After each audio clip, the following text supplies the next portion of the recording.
I found in a magazine this little cute little chimpanzee. It looks like he has his tongue sticking out or something in his mouth. So I'm going to use this for my art project. You can use something off of Google Images, or in the slide presentation I have put in a whole bunch of animals that you can refer to there. I've cut 2 pieces of paper into about 5-inch squares. I also have my oil pastels ready. So the first square I'm going to do, and I call these tiles, is I'm going to do the entire head of my animal. But what I want to consider is having it fill the entire square. So here I'm going to start, I'm going to start with a darker brown, not the dark fur that I see.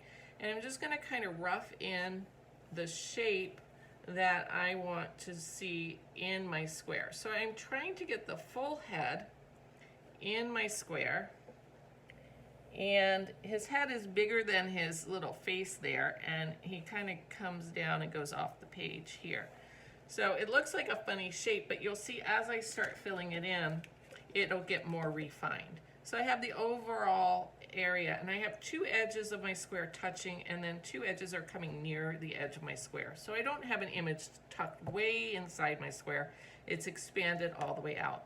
I'm going to choose this peach color now, and I'm going to start describing the areas I see that are making his little cute little face here.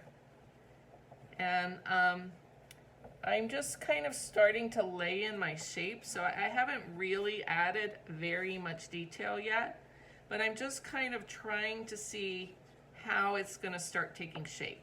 So I see his ears, and I see that all this dark fur comes in between where his face or skin is and his fur.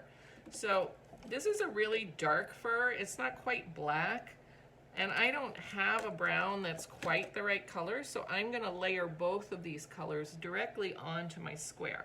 And I'm going to think about, if I was petting this little guy, what direction would his fur go in?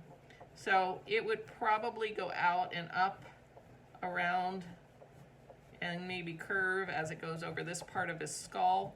So you can see as I'm drawing, I'm thinking about the space underneath his fur, his skin and his muscle and his bone, and by using a stroke and going in the direction that I think that fur is growing, it's already starting to create some character to my drawing.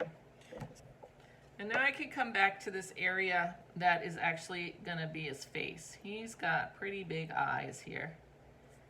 And they're really dark, but they have a highlight in them, so I'm not going to paint them or color them completely. I'm going to leave a little bit of a white spot to show the reflection of the light in his eye.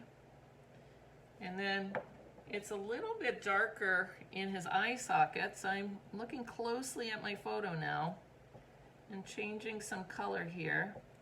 And then I'm going to take this peach color that I have, and I'm going to start defining a little bit more of his skin around his eyes. I notice he has a big kind of eyebrow that goes across. So I'm going to put that in with a little bit darker color, but then I'm going to blend this peach color directly over it to soften it a little bit.